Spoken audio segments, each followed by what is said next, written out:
The ship cut through the darkness of space like a silver needle. Inside the bridge of the horizon's edge, Commander Bora Shin stood with her arms crossed, watching the dead planet grow larger on the screen. Arcos Prime looked like a corpse floating in the void.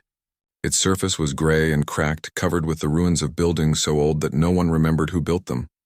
Dr. Taemin Park stood beside her, his eyes fixed on the planet. He had spent 10 years studying the progenitors, the ancient race that once ruled the galaxy. Now he was finally here, at the heart of their greatest mystery. His hands trembled slightly, though he tried to hide it. "Are you nervous?" Bora asked without looking at him. "Excited," Taemin replied. "There's a difference," Bora smiled slightly. She liked Taemin. He was honest and careful, not like the glory seekers who usually wanted to explore ancient ruins. Behind them, Ha-Jun Lee was busy checking his equipment, humming a tune that annoyed everyone, but no one had the heart to stop him. Dr. Young-Soo Choi sat quietly in the corner, reading reports on his tablet. The Galactic Concord had taken 3 years to approve their request. Humans were still new to the galaxy. Only 200 years had passed since Earth made contact with alien civilizations. Most species treated humans like children who had just learned to walk. The Concord made it very clear that this visit was a privilege, not a right. As the ship entered orbit, Taemin saw other vessels already there. He recognized the elegant curves of a Cathaxian research ship and the geometric blocks of a coalition observer craft. His stomach tightened. They would not be alone down there. The landing was smooth. The team gathered their equipment and stepped out onto the surface of Arcos Prime. The air was thin but breathable, filtered through their suits' systems. The ground crunched under their boots. In the distance, massive towers reached toward the sky like broken fingers. A figure approached them from the alien camp. It moved on 6 legs, its body covered in dark scales that shimmered with blue light. Velthor, the Cathaxian high scholar. Taemin had read about him. 300 years old, brilliant and very proud humans, Velthor said, his voice a deep rumble. "I am surprised the Concord allowed this. Your species has been spacefaring for less time than I have been studying these ruins." Bora stepped forward before Taemin could respond. "We're here legally, Scholar Velthor. The Concord approved our presence."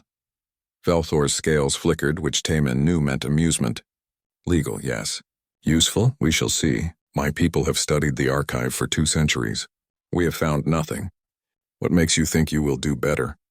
"Fresh eyes," Taemin said quietly. "Sometimes that helps." Another figure joined them. This one was humanoid, but clearly artificial. Smooth metal skin, glowing eyes, precise movements. Irina 7, the synthetic ambassador from the Nexus Coalition. She spoke in a flat, emotionless voice. "I will observe and document your activities. The Coalition wishes to understand human methodology and xenoarchaeology." "Wonderful," Ha-Jun muttered. "No pressure." The archive entrance was a massive doorway carved into a cliff face. Strange symbols covered its surface, worn smooth by time and wind. Inside, the temperature dropped immediately. Their lights cut through the darkness, revealing corridors that stretched deeper than their beams could reach. They had been assigned one of the outer chambers, a room that had been scanned and studied countless times. Nothing dangerous, nothing exciting. Just a place for the humans to look around and feel like they had contributed something. Ha-Jun began setting up scanners while Young-Soo took samples of the dust on the floor. Taemin walked slowly around the room, running his gloved hand along the walls. The stone was smooth and cold, perfectly cut. No tool marks, no seams. The progenitors had built things that made modern engineering look primitive. "Hey, boss," Ha-Jun called. "I'm getting weird readings from this wall." Taemin walked over. Ha-Jun pointed at his scanner screen, which showed energy patterns pulsing behind the stone. "That shouldn't be there. This room is supposed to be dead." Velthor and Irina 7 appeared in the doorway. The Cathaxian's scales darkened. "What are you doing?" "Finding something you missed," Ha-Jun said with a grin. Before anyone could stop him, Ha-Jun adjusted his scanner to a different frequency. The wall hummed. Everyone froze. The sound grew louder, and suddenly symbols appeared on the stone surface, glowing with soft white light. The symbols moved, flowing like water, arranging themselves into patterns. Then the wall opened. It didn't slide or swing. It simply ceased to be solid. One moment there was stone. The next there was a dark passage leading down. Cool air rushed out, carrying a scent like old metal and ozone. Velthor stepped back, his scales flashing bright red. Impossible. We have scanned this room 1,000 times. There is no passage here. There is now, Young-Soo said softly. Bora made a decision quickly. We're going in. Hajun, get lights. Young-Soo, bring the medical kit. Taemin, you're with me. This violates protocol, Irina 7 stated. All discoveries must be reported to the Conquered before investigation. We're reporting it right now, Bora said. You're here. You're the observer. Consider it reported. They descended into darkness. The passage was steep and smooth, spiraling down like the inside of a shell. Their lights bounced off walls that seemed to absorb more light than they reflected. No one spoke. The only sound was their breathing and their footsteps echoing in the silence. They walked for 20 minutes before the passage opened into a chamber so large their lights couldn't reach the ceiling. Taemin felt his breath catch. The room was circular and perfect. The walls were covered with more symbols, these ones glowing faintly with their own light. Around the edges stood empty pedestals, 12 of them, arranged in a perfect circle. At the center of the room, suspended in the air, was a sphere. It was black, perfectly black, darker than the shadows around it. But it wasn't still. Its surface moved, swirling with patterns that seemed to shift and flow. Looking at it made Taemin's eyes hurt, as if his brain couldn't quite process what it was seeing. The Relic, Velthor whispered. His voice shook. The legend spoke of it, but we never found it. All this time it was here. Irina 7 immediately began scanning. Her eyes glowed brighter as data streamed across her internal systems. Composition unknown. Energy signature unknown. Purpose unknown. This object does not match any known technology or material in the galactic database. Velthor approached the sphere slowly. His scales had turned a deep purple, which Taemin recognized as fear mixed with excitement. The Cathaxian reached out one clawed hand toward the relic. The moment his claw touched the surface, Velthor jerked back with a hiss of pain. It burned me. Cold like ice, but burning. Young-Soo examined Velthor's claw. No damage. But your neural readings show you experienced intense pain. Irina 7 stepped forward next. I will attempt contact. As a synthetic, I may not trigger the same response. She extended her metal hand and pressed it against the relic. Nothing happened. No light, no reaction, nothing. After a moment, she withdrew. The object is inert to my touch. They tried everything. Velthor attempted ancient Cathaxian chants. Irina 7 ran every scan in her database. Hajun tried different frequencies of energy. Nothing worked. The relic remained dark and silent, refusing to acknowledge their presence. Hours passed. Frustration grew. Velthor's scales flickered with anger. 2 centuries my people have searched. And now that we find it, the relic mocks us with silence. Taemin had been quiet, watching, thinking. He walked around the relic slowly, studying it from every angle. The empty pedestals bothered him. They seemed to be waiting for something. Or someone. He stopped in front of the relic. His reflection stared back at him from its dark surface, distorted and strange. Without thinking too much about it, without ceremony or expectation, he reached out his hand. His fingers touched the surface. The chamber exploded with light. Light poured from the relic like water from a broken dam. It flowed up Taemin's arm, spreading across his body in patterns that looked almost alive. He couldn't move. He couldn't breathe. But strangely, he felt no pain. The light was warm, almost welcoming. Around him, the chamber came alive. The symbols on the walls blazed with brilliance. The empty pedestals began to glow. And from the relic itself, images appeared in the air. They were holograms, but more detailed than anything Taemin had ever seen. Star maps, mathematical equations, diagrams of molecules and cells. Languages he didn't recognize flowed past like rivers of information. Record everything, Bora shouted. Her voice sounded far away. Hajun fumbled with his equipment, his hands shaking. I'm trying. The systems can't keep up. There's too much data. Velthor stood frozen, his scales flashing through colors so quickly they became a blur. His mouth hung open. In 300 years of study, he had never seen anything like this. The relic that had rejected his touch, that had remained silent for his entire lifetime, was now singing for a human. Irina 7's eyes burned bright as her processors struggled to capture the information. Warning. Data overflow. Systems at capacity.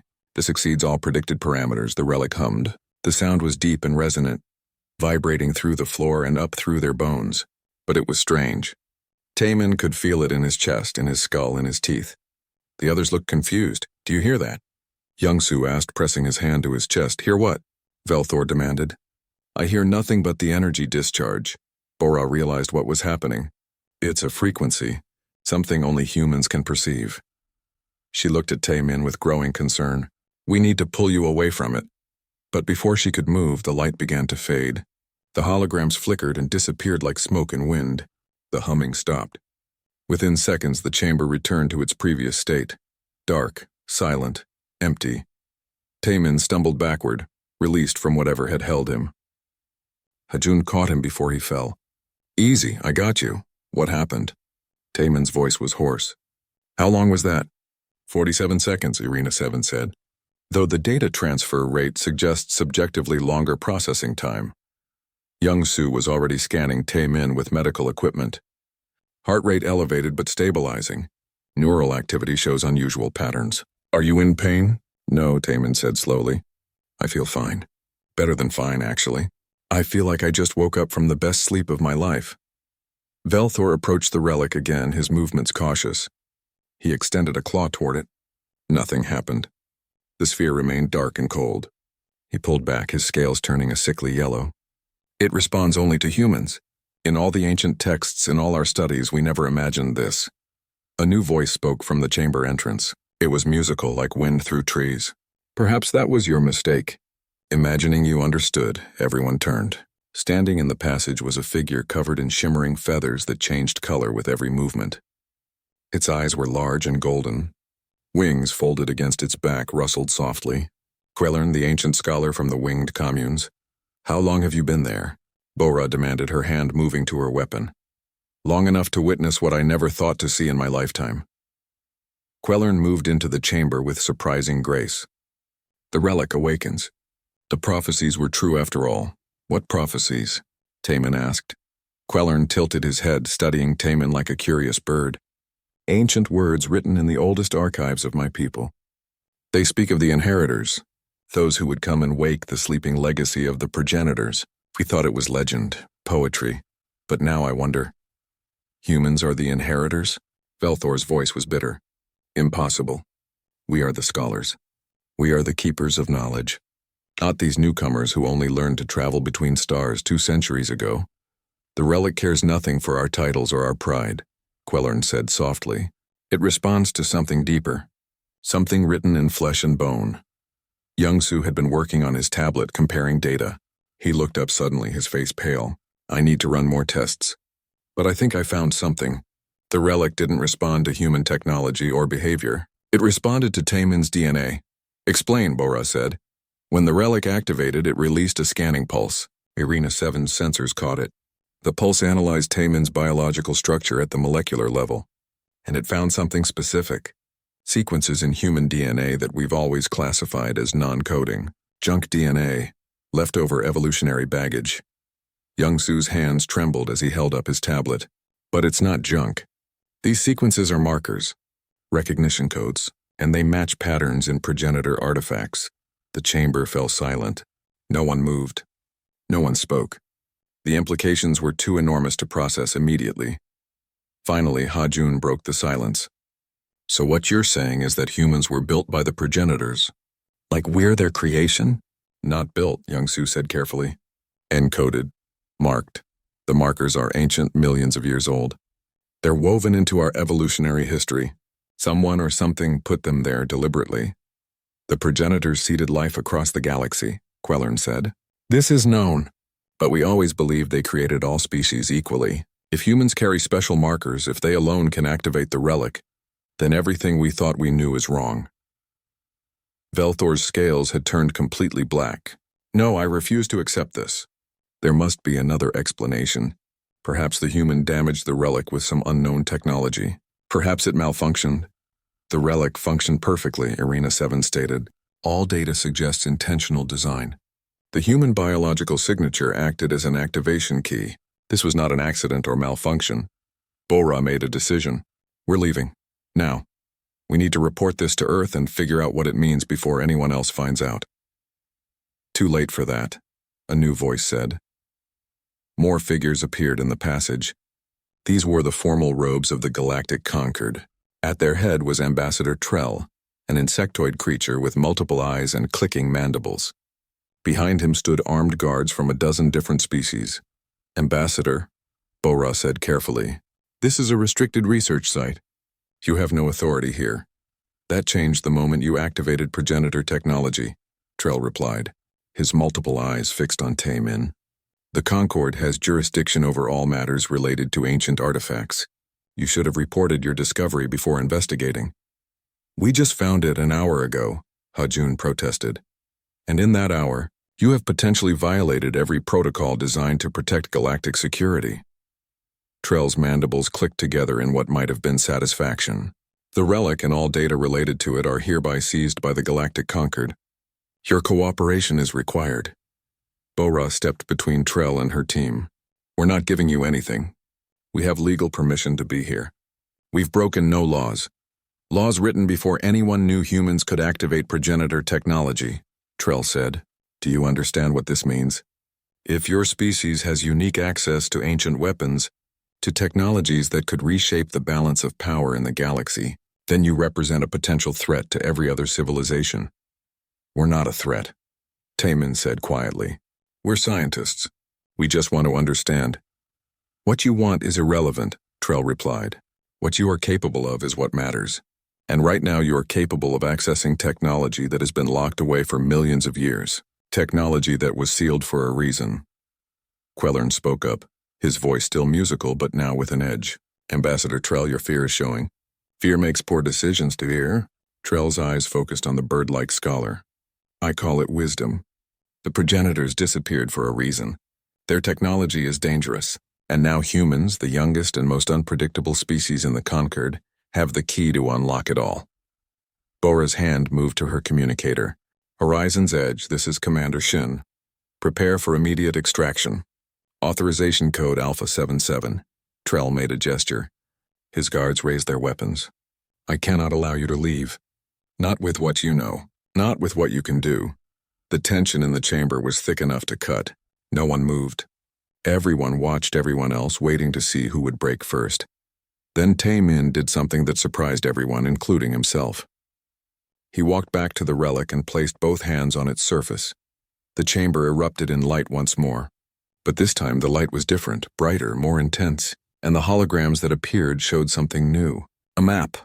Not of stars, but of locations. Dozens of them, hundreds, all across the galaxy, and at each location the symbol of a relic. When the light faded and Taemin stepped back, everyone in the chamber understood the same terrible truth. This wasn't just one artifact. There were more, many more, and only humans could activate them. The galaxy would never be the same. The Horizon's Edge broke through the atmosphere of Arcos Prime at maximum speed. In the medical bay, Taemin sat on an examination table while Young-Soo ran test after test. The older doctor's face was tight with concentration. Your genetic markers are stable, Young-Soo said, checking his tablet. No changes from the second activation. But these sequences are definitely not random. They're too precise, too organized. Someone engineered them into human DNA millions of years ago. How is that possible? Taemin asked. Humans evolved naturally on Earth. We have the fossil record to prove it. Maybe we evolved naturally, but with a little help. Young-Soo sat down heavily. The progenitors could have visited Earth millions of years ago and added these markers to our ancestors. Or they seeded Earth with life that already carried the codes. Either way, we've been walking around with the keys to their technology built into our cells, and we never knew. In the bridge, Bora stood at the command station, watching the tactical display. 3 Conquered warships were following them at a distance. Not close enough to be threatening, but not far enough to be ignored. They're just watching us, Hajun said from his station. Not attacking, not hailing. Just following. They're waiting to see what we do, Bora replied. And probably waiting for orders from the High Council. We need to get back to Earth and report this before they decide we're too dangerous to let go.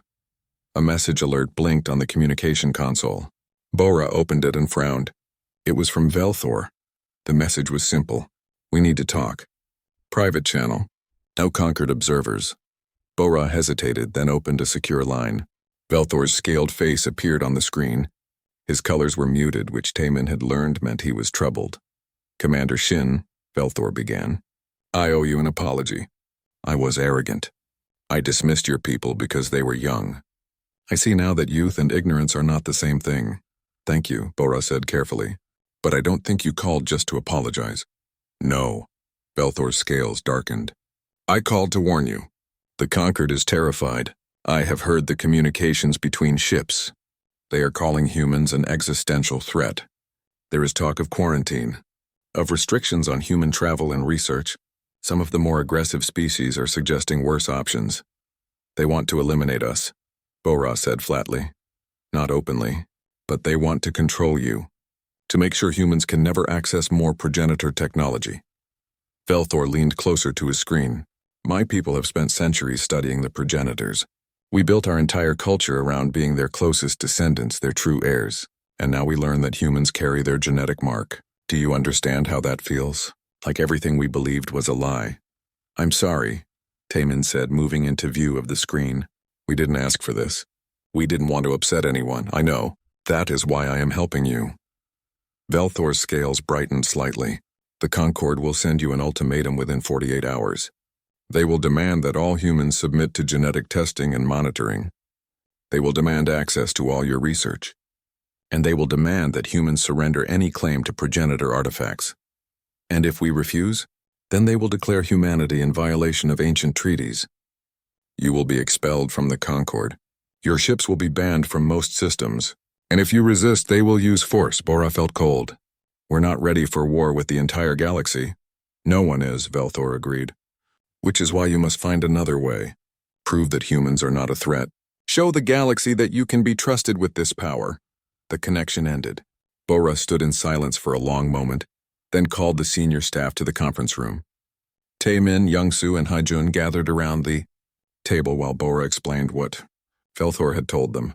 So we have 2 days to figure out how to convince the entire galaxy that we're not going to conquer them with ancient alien technology, Haijun said. Great, no pressure. What if we shared everything? Taemin said suddenly. Everyone looked at him. I mean everything. The data from the Relic, the genetic markers, the map of other Relic locations. We give it all to the Conquered freely. That's insane, Haijun protested. That's the only advantage we have. If we give away the map, every species in the galaxy will be racing to find the other relics. We'll lose any chance to study them. Or, Youngsu said thoughtfully, we could gain something more valuable than exclusive access. We could gain trust. Bora considered this. It's a huge risk. Earth's government might see it as betrayal. They sent us to gain knowledge, not give it away. What good is knowledge if we're not allowed to use it? Taemin argued. If the Concord quarantines humanity, we'll be trapped in our own corner of space. But if we show them we're willing to share, that we're not trying to dominate anyone, maybe they'll work with us instead of against us. A message alert interrupted them. This one was official, with the seal of the Galactic Conquered High Council. Bora opened it with a sense of dread. The message was exactly what Belthor had predicted. An ultimatum, 48 hours to surrender all data related to the Relic and submit to Conquered oversight. The alternative was expulsion and isolation. At the bottom of the message was a warning. Failure to comply will be considered an act of aggression against all member species of the Galactic Conquered. They're treating us like criminals, Haijun said bitterly. We discovered something incredible and they want to punish us for it. They're scared, Youngsu corrected. Fear makes people irrational. The Conquered has maintained peace for thousands of years by ensuring no single species has too much power. Now they see humans as a threat to that balance. Taemin pulled up the holographic map from his tablet, the map they had recorded from the Relic, showing hundreds of locations across the galaxy. Each one potentially held another relic, another piece of progenitor technology.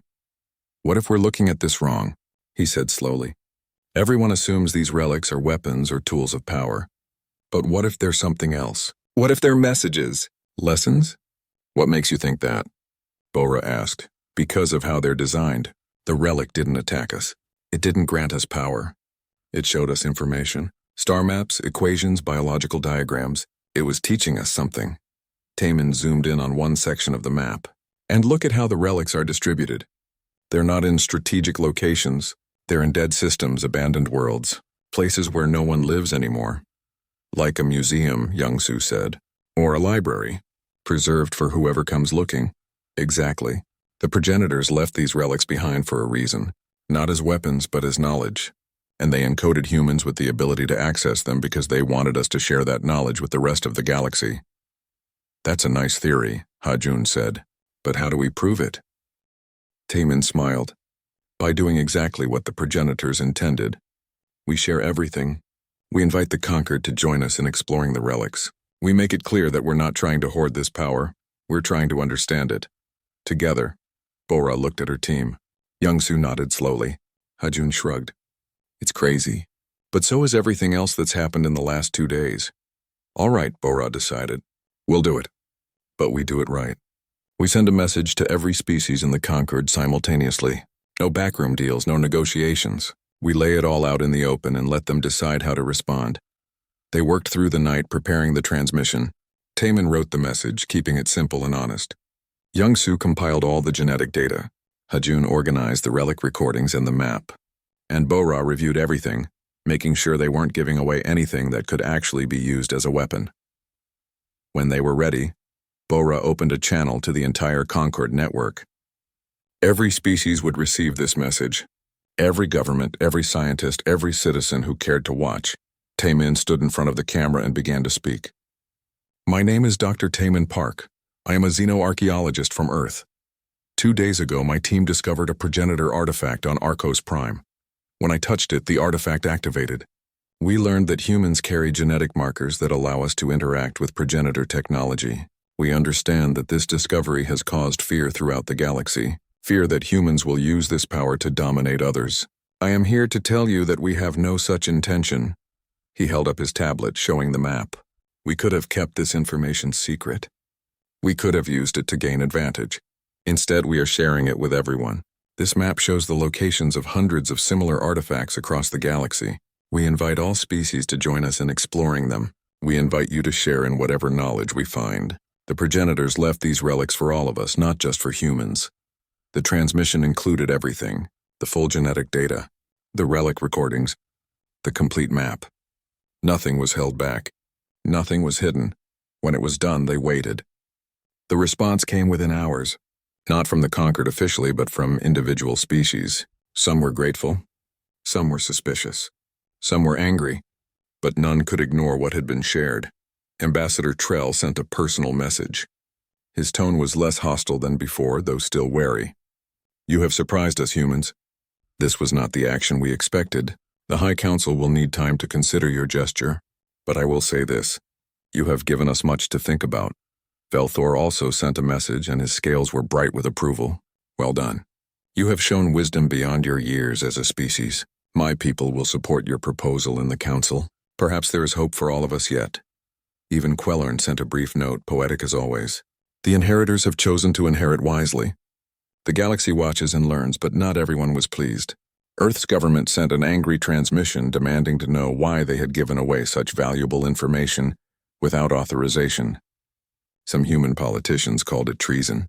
Others called it naivety. Bora would probably face a hearing when they returned home. She didn't care. She had made the choice she believed was right. And deep down she knew that Taemin's instinct had been correct. The progenitors had not left these relics as weapons. They had left them as tests, and humanity had just passed the first one. 3 weeks passed. The galaxy transformed from fearful whispers to loud debates. Every news channel broadcast discussions about the relics. Every government formed committees to study the implications, and every species sent expeditions to the locations marked on the map. The Galactic Concord held emergency sessions every day. Some species demanded that humans be restricted from accessing any more relics. Others argued that humans should be protected and studied. A few suggested forming joint exploration teams, with human activators working alongside alien scientists. Bora and her team returned to Earth to face the consequences of their decision. The hearing lasted 5 days. Politicians shouted. Military officers questioned their loyalty. But when the dust settled, the verdict was surprising. They were cleared of all charges. The reason was simple. The decision had worked. Instead of being isolated, humanity was now at the center of the most important scientific endeavor in galactic history. Earth formed the Progenitor Studies Initiative, with Taemin as its head. His first act was to propose joint missions with alien partners. Dozens of species applied to join. Felthor and his Cathaxian scholars were among the first. Even Ambassador Trell, grudgingly, admitted that cooperation might be beneficial. The second relic was found on a frozen moon orbiting a dying star. Taemin led the expedition personally, accompanied by scientists from 8 different species. When they entered the chamber, they found a scene similar to Arcos Prime. Another black sphere, more empty pedestals, walls covered in glowing symbols. Taemin approached the relic while cameras from every species recorded the moment. He placed his hand on its surface, and once again the chamber burst into light. This time the information was different. Not star maps or equations, but something more profound. History. The holograms showed the progenitors themselves. They were not gods or monsters. They looked almost ordinary, humanoid in shape, though their features varied. Some had scales, some had feathers, some had smooth skin. They were diverse, not uniform. And as the recording played, Taemin began to understand. The progenitors had not been a single species. They had been many species working together. A coalition, much like the Galactic Concord. They had achieved wonders through cooperation. They had mapped the galaxy, seeded life on countless worlds, built technologies that still seemed like magic. But then the recording showed their mistake. They had become too successful, too comfortable. They had eliminated all challenges, all threats, all reasons to struggle, and without struggle they stagnated. Their civilizations stopped innovating. Their people stopped questioning. They became locked in patterns that repeated endlessly, maintaining what they had built but never creating anything new. The progenitors realized their error too late. They had created a perfect system, and that perfection was killing them, not physically but culturally, spiritually. They were dying of comfort. So they made a plan.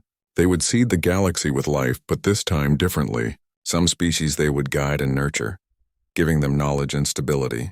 These would become the civilized races, the ones who would form the next galactic society. But one species they would leave alone. One species would be allowed to evolve without help, to face challenges without guidance, to adapt or die on their own terms. That species was humanity. The recording showed Earth as it was millions of years ago. The progenitors had visited once, made small changes to the genetic code of early primates, and then left. They added the recognition markers, the keys that would allow humans to access progenitor technology, but they did not give humans knowledge or tools. They left humanity to struggle and survive on its own. The final message from the progenitors was clear. When humans finally reached the stars, when they found the relics and activated them, that would be the signal, the sign that the experiment had worked. That a species could evolve naturally, face adversity, and still achieve spaceflight. And that species would bring something the guided races had lost, the ability to adapt, to change, to innovate. As the light faded, Taemin stood in silence. Around him, the alien scientist processed what they had seen. Felthor's scales had gone completely white, a color Taemin had never seen before. "We were not their heirs," Felthor said quietly. "We were their first attempt. And we failed them." "Just as they failed themselves, you didn't fail," Taemin said. "You built the Galactic Concord. You created thousands of years of peace. You achieved things the progenitors never could. You just did it differently than they expected." A Valkyrian scientist, a small being with 6 eyes and delicate hands, spoke up. "But the recordings suggest we have become stagnant like them. That we have stopped growing. Is that true?" Young-Su, who had been studying the data, answered, "It might be. Look at galactic history over the last 1,000 years. How many major innovations have there been? How many new theories? How many breakthroughs in science or culture? The Concord has maintained stability, but at the cost of dynamism. So humans are meant to disrupt us," the Valkyrian said. "To force us to change." "Not force," Taemin corrected. "Encourage. Inspire. Remind. The progenitors didn't leave us here to conquer anyone. They left us here to shake things up, to bring new ideas, new perspectives, new ways of thinking." Quellern, who had joined the expedition, rustled his feathers thoughtfully. "The old texts speak of the cycle of renewal. We thought it meant the progenitors would return to judge us, but perhaps it means something else. Perhaps it means we must judge ourselves and choose to change." They spent days analyzing the data from the second relic. The information was vast. blueprints for technologies that could revolutionize energy production, medical treatments that could extend lifespans, agricultural techniques that could end hunger. But more importantly, there were lessons, stories, examples of how the progenitors had solved problems, made mistakes, and learned from them. Taemin realized something crucial. The relics were not meant to give power. They were meant to give context, to show future civilizations what had come before, what had worked and what had failed. They were warnings as much as gifts. News of the second relic's message spread quickly. Reactions were mixed. Some species felt insulted, as if the progenitors had declared them failures. Others felt liberated, as if they had been given permission to question the old ways. And some felt afraid, worried that the stability of the Concord was about to collapse. Ambassador Trell called a meeting of the High Council. Every major species sent representatives. For the first time in centuries, the council chamber was completely full. Taemin was invited to present his findings. He stood before hundreds of beings feeling very small and very young. The progenitors left us a choice, he began. We can ignore their message and continue as we have. The Concord is stable, it works. There is no immediate crisis forcing us to change. Or we can accept that stability is not the same as health. That peace without growth is just slow decline. A Braxian counselor, a large being with armor-like skin, spoke up. You ask us to embrace chaos, to risk what we have built. Why should we? Because the alternative is worse, Taemin replied. The progenitors had everything: power, knowledge, peace, and it killed them. Not in a day or a year, but slowly over generations. They forgot how to dream, how to strive, how to be uncomfortable, and by the time they realized it, it was too late. Velthor stood, his massive form drawing every eye.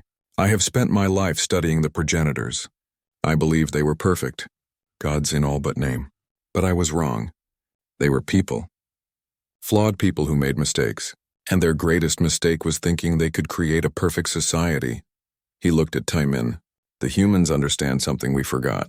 That perfection is death, that struggle is life, and that sometimes the best thing you can do for someone is let them fail and learn. The council debated for hours. Arguments flew back and forth. Some counselors wanted to seal the relics and forget about them. Others wanted to study them but keep the knowledge restricted. A few brave voices suggested doing what Taemin proposed, using the relics to challenge the status quo, to push boundaries, to risk failure in pursuit of growth. In the end, no decision was reached. The council was too divided, but something had changed. The conversation had begun. Questions were being asked that had not been asked in centuries. Young species were demanding seats at important tables. Old species were reconsidering assumptions they had held for generations. As Taemin left the council chamber, Quellern caught up with him. You planted a seed today. Whether it grows into a tree or withers on the vine, only time will tell. But you did what the progenitors hoped you would do.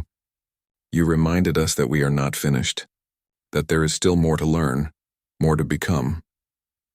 Taemin looked out at the stars visible through the station windows. Hundreds of relic locations still waited to be explored. Each one held more knowledge, more lessons, more challenges. The work had only just begun. The progenitors left us homework, he said with a slight smile. Billions of years' worth. And humans were marked as the ones to make sure everyone does their homework, not just copies from the smartest kid in class. Quellern's musical laugh echoed through the corridor.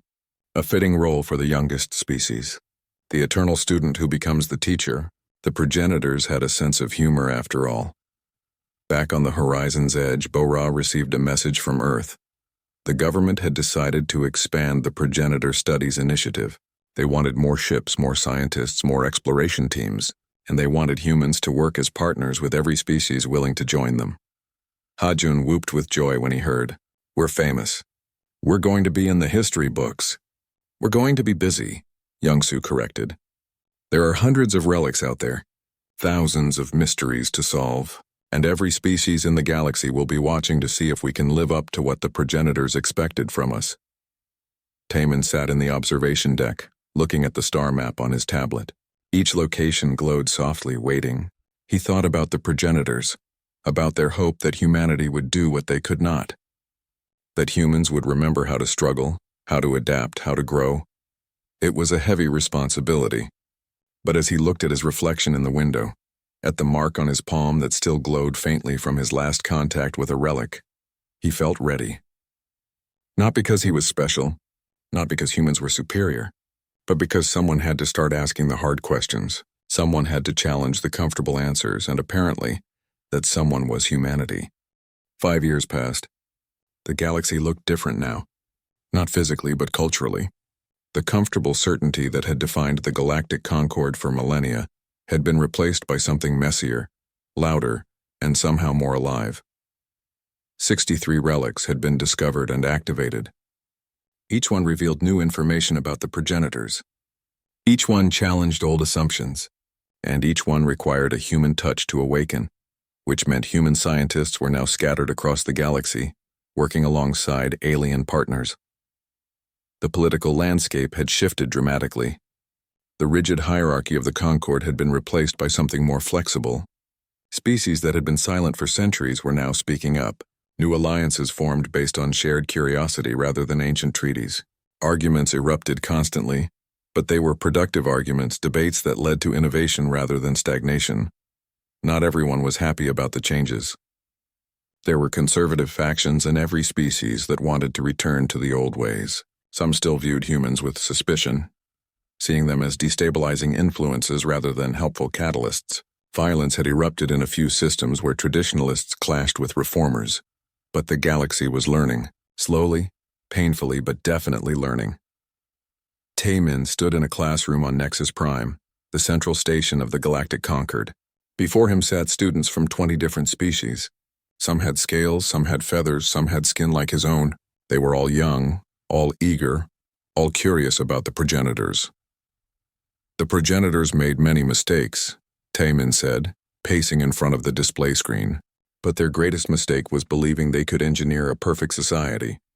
They thought if they eliminated all challenges, all struggles, they would create paradise. Instead, they created stagnation. A Cathaxian student, young with bright green scales, raised a claw. Professor Park, why did the progenitors choose humans specifically? Why not another species? It was a question Taemin had answered hundreds of times, but he never tired of it. They didn't choose us because we were special. They chose us because we were ordinary. Earth was isolated, harsh, full of dangers. Early humans had to adapt constantly or die. We developed flexibility, creativity, and stubbornness because we needed those traits to survive. The progenitors gambled that if they left one species to evolve without help, that species would remember what they had forgotten. How to change, how to grow, how to fail and try again. A small Valkyrian student spoke up, her voice nervous. Does that mean the rest of us are failures? That we're not as good as humans because we were helped? No, Taemin said firmly. It means we all have different strengths. You were given stability, knowledge, peace. You built incredible civilizations that lasted thousands of years. Humans were given adversity, uncertainty, danger. We built resilience and adaptability. Neither is better. Both are necessary. The progenitors understood that. They knew the galaxy needed both kinds of species working together. After class, Taemin walked through the station toward the research center. The corridors were crowded with beings from across the galaxy. He passed a group of human engineers arguing with Braxian builders about the best way to construct a new lab. He saw a Cathaxian scholar teaching a human student the proper way to analyze ancient texts. Everywhere he looked, species were mixing, learning from each other, challenging each other. It was chaotic. It was messy. It was perfect.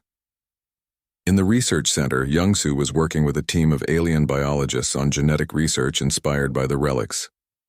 Hajun was collaborating with coalition engineers on new ship designs.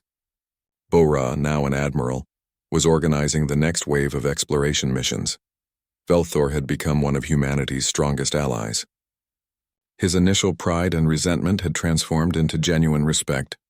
He now co-directed the Progenitor Studies Initiative with Taemin, bringing centuries of scholarly experience to balance human enthusiasm. We've received reports from the expedition to Sector 7, Velthor said, as Taemin entered his office. The old Cathaxian scales were a warm gold, which Taemin had learned meant contentment. They found another relic. This one appears to contain information about progenitor philosophy rather than technology. Philosophy might be more valuable than technology, Taemin replied, sitting down. We've learned enough about their machines. Now we need to understand their thinking. Agreed, though I admit 5 years ago I would have scoffed at that statement. I thought technology was everything. Knowledge was power. But you humans have taught me that wisdom is different from knowledge, and that sometimes the most important discoveries are the ones that change how we think, not what we can build. A message alert interrupted them. It was from Quellorn, who had returned to his home world but stayed in regular contact. The message was brief and poetic as always. The winds of change blow strongest before the storm. But sometimes what looks like a storm is just the world finally breathing again. The progenitors sleep peacefully now, I think. Their children have finally learned to walk without holding hands. Taman smiled. He's right, you know. We're not children anymore, any of us. We're growing up. A painful process, Velthor noted, but necessary. My people fought against these changes at first. Many still do. But more and more are starting to see that stability without growth is just another word for dying slowly. They sat in comfortable silence for a moment, watching through the window as ships came and went from the station. Mixed crews, mixed missions, mixed dreams. What do you think the final relic will tell us? Taman asked.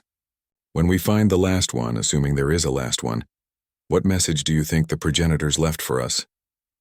Velthor's scales rippled through several colors before settling on a thoughtful purple.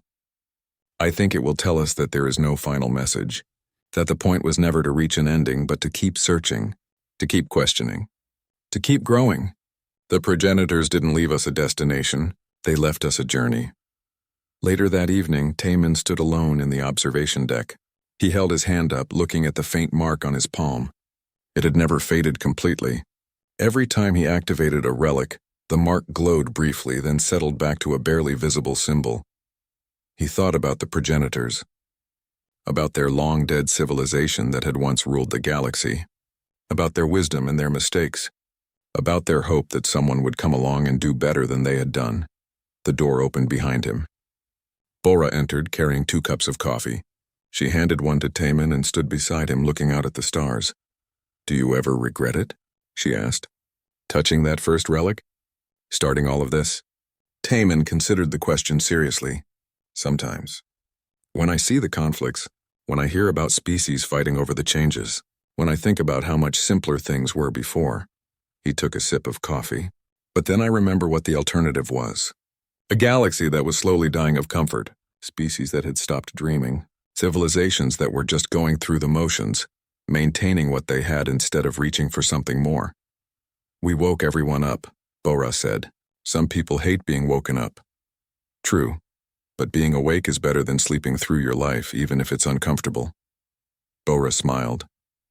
Very philosophical of you, Professor Park. I've had good teachers. A 300-year-old lizard with a temper, a bird who speaks in poetry, and a synthetic who learned to appreciate uncertainty. They've all taught me that there's no one right way to live, no perfect answer. Just a lot of imperfect people trying their best. They stood together in silence, watching the galaxy spin slowly below them. Somewhere out there, more relics waited. More messages from the progenitors. More challenges, more questions, more opportunities to grow. Ambassador Trell had sent a message earlier that day. The Galactic Concord was officially restructuring. The old rigid hierarchy was being replaced by a more flexible system. Representatives from younger species would have equal voices. Decisions would be based on merit and relevance, not tradition and seniority. It would be difficult, messy, and occasionally frustrating. In other words, it would be alive. What's next for you? Bora asked. More relics? More teaching? Both.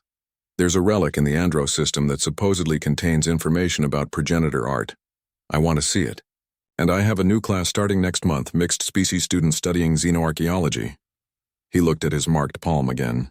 The progenitors gave humans a gift. Not power or superiority, just a reminder. A reminder that struggle creates strength, that challenges create character, and that comfort can be the most dangerous enemy of all. And now we share that reminder with everyone else, Bora said. Exactly. Not because we're better. Not because we deserve it more. But because someone had to start asking the uncomfortable questions. Someone had to challenge the easy answers. And apparently that was our job. Ha-Jun burst into the observation deck as energetic as ever. Boss, Commander! You need to see this. The team in Sector 7 just activated the philosophy relic. The message is incredible. It's all about the relationship between comfort and courage, about how the best societies balance stability with challenge. It's like the progenitors knew exactly what we needed to hear right now. Taemin and Bo-Ra exchanged glances. 5 years ago, they had been scared, uncertain, stumbling into something far bigger than they understood. Now they were part of something historic. Not leaders, not heroes, just participants in the largest cultural shift the galaxy had seen in millions of years. "Let's go," Taemin said. "Time to see what the progenitors have to say this time." As they walked toward the research center, Taemin thought about the future. There would be more discoveries, more conflicts, more growth. The galaxy was finally moving again, finally changing, finally alive in a way it hadn't been for millennia. And somewhere, in whatever afterlife or legacy the progenitors had left behind, Taemin hoped they were watching. Watching as their gamble paid off. Watching as the species they had marked with recognition codes did exactly what they hoped.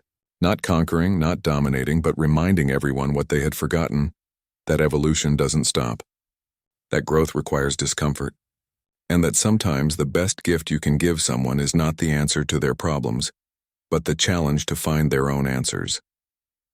The ancient relic had refused every touch for millions of years. It waited patiently through the rise and fall of countless civilizations. It watched as species studied it, theorized about it, worshipped it, and feared it. And then a human hand made it glow. Not because humans were special, not because they were chosen, but because they remembered something the rest of the galaxy had forgotten, that the hardest journey is always worth taking, that the greatest discoveries come from the most difficult questions, and that comfort, while pleasant, is no substitute for growth. The galaxy was learning that lesson now, slowly, painfully, but definitely learning. And humanity, the youngest and most unpredictable species in the Concord, was there to help guide the way, not as rulers, not as masters, but as fellow students in the greatest classroom ever created, the universe itself.